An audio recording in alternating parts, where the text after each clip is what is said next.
Alright, it is wrap-up time, so let me go ahead and kind of give you the little layout here, kind of like an arrow.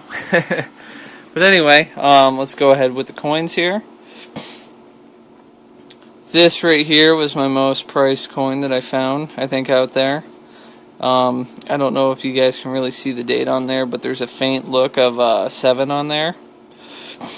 Anyway, obviously no mint. You can kind of see where I rubbed it, but left the toning on there, just cleaned it with soap and water.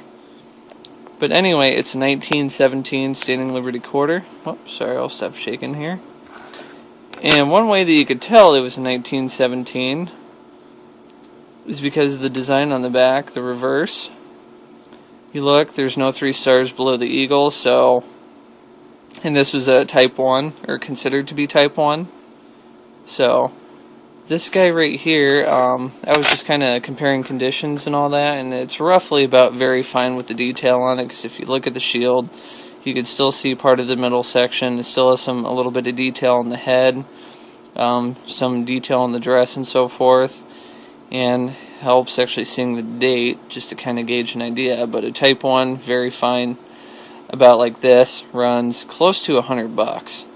So, very good value on the coin, so I was pretty proud of that. It was bad signal, but got lucky. Anyway, on to the next one. Right here, it's an 1877 seated Liberty dime. And this one I rated again. This one's about a very fine XF condition, considering there's like full detail on the rock, full detail in the shield. Full Liberty, a lot of detail all around. It's 1877. Another cool thing about it, though, Carson City Mint. So, and I was thinking the value on this coin's roughly $50 or so, give or take in that range. So, so far I've got some very good values on these. The next one is a 1875 seated dime. This thing is worn past its life, so. Kind of zoom back in there, and this one is a 1875 S mint. It's really hard to tell. I don't know if you could see it, but there's a faint S down there between the ribbon. But this one I rated about good, which you're looking at maybe $6, 6 to 10 roughly. The other dime that I've got also as well, 1912 Barber dime. Found that one in an old park after the Carthage hunt. Again, this one's going to be about a smoothie. So you're looking at good condition, which is maybe $10 at the most. Getting over here to some other ones, and this one I'm going to pick up and kind of show in the light. If I can. It's a 1911S semi-key date on there. Again, just like the Indian head pennies, I cleaned it with soap and water a little bit. It was gentle. Then I went over it with a toothpick to get the excess dirt off, just to kind of get it cleaned up, just to show you guys on camera. I don't plan on selling these, but it's just kind of cool to know the condition and potential value. But this coin right here, if it's better than good, which it's not really smooth at all, still has quite a bit of detail left on it. I mean, you can see its jawline and all that. It still has plenty of the suit lines. But this coin, in just even good condition, completely smoothed down, you're looking at $40 roughly. This one still has a green patina on it. It's a little rough around the edges, but it still has detail. But if I had to take a guess, I don't know what they would consider coin value for this pulled out of the ground. But if I had to go by standard condition, you're looking at like a $40 to $50 coin. So, just a shot in the dark on those.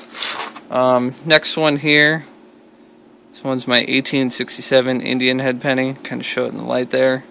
This one I'd rate it at an about good condition, because the front's just way past smooth. And it's just kind of bad, but, you know, maybe $20-30 for that guy. Next Indian head.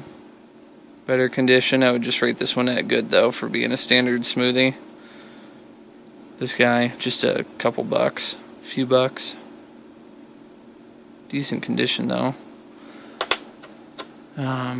Last but not least, 1905 V nickel. Kind of rough. This is the one that I found a couple inches down, so I'll take it. Other notable finds. Whoops. Come on. This one is like a USCC bullet. It's a live round. I don't know the exact year on it, but I don't think this was used in the Civil War. And besides, I found this the day after the Carthage hunt, so I don't know, I thought it was a neat find. Looks like it's like a little mini ball or something in there after it fires, but who knows. Not quite a Zippo, but it's like an automatic lighter from the looks of it, but cool design. Diamonds on it. So, maybe I'll get this guy buffed up and cleaned, so who knows. Anyway, that's going to be my cool relic, I believe, that I'm going to turn in for the contest coming up here on the first Wednesday of June. And last but not least, that spoon that I found. It's my second potential silver-plated spoon that I have found. Let's go and take a peek here.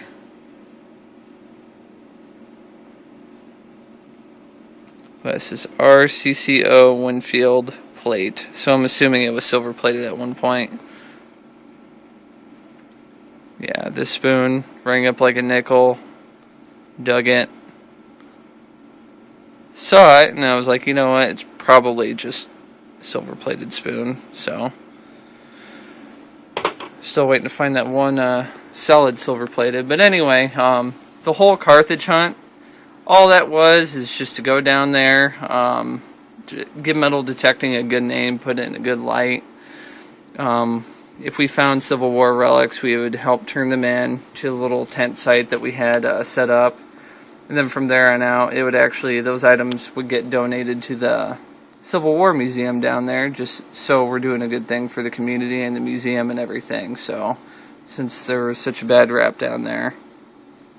But next on the list, when Derek and I get out, we're going to be doing my brother's house in Vinton, Iowa. It was built in 1900, so what we're going to do is hit that property hopefully either tomorrow or the day after, and hopefully pulling some barbers, mercs, and so forth out of there, because I don't think his house has ever been hit. So, alrighty folks, we'll get back at ya.